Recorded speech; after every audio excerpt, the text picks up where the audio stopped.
Hi there, it's the Mrs. with MS, and today I'm sharing with you my journey with multiple sclerosis. So my multiple sclerosis story starts in 2014.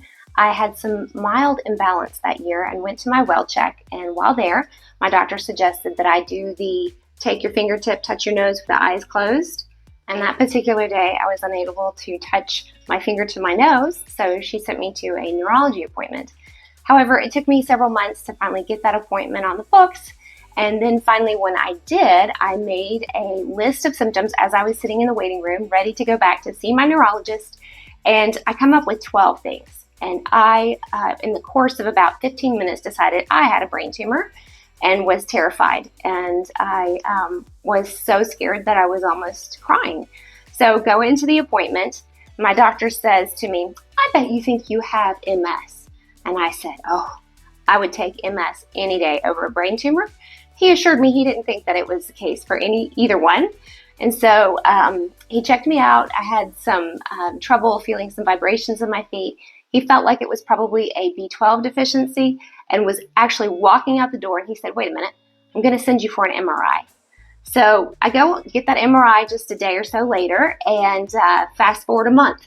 Didn't hear anything, thought, "Oh, okay, I guess I'm doing okay."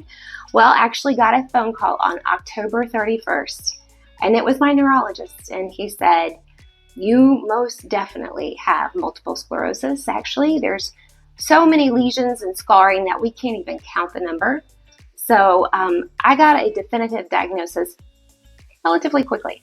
I did have a spinal tap, which detected O-bands, and I began treatment on Copaxone, which is a 3 times a week injection to keep new lesions from forming. And I was on that for 5 years.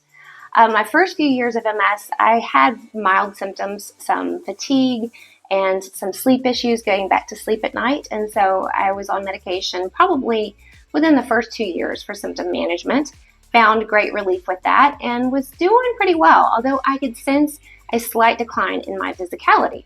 However, I thought I could gain it back, and life was just too busy to work out. I was busy raising 3 boys. I had a career. Family lives close, and so just spent a lot of time with family. There wasn't time to work out. So I had a major life change in 2018 when my career of 18 years in healthcare marketing ended with a corporate layoff of nearly 50 positions.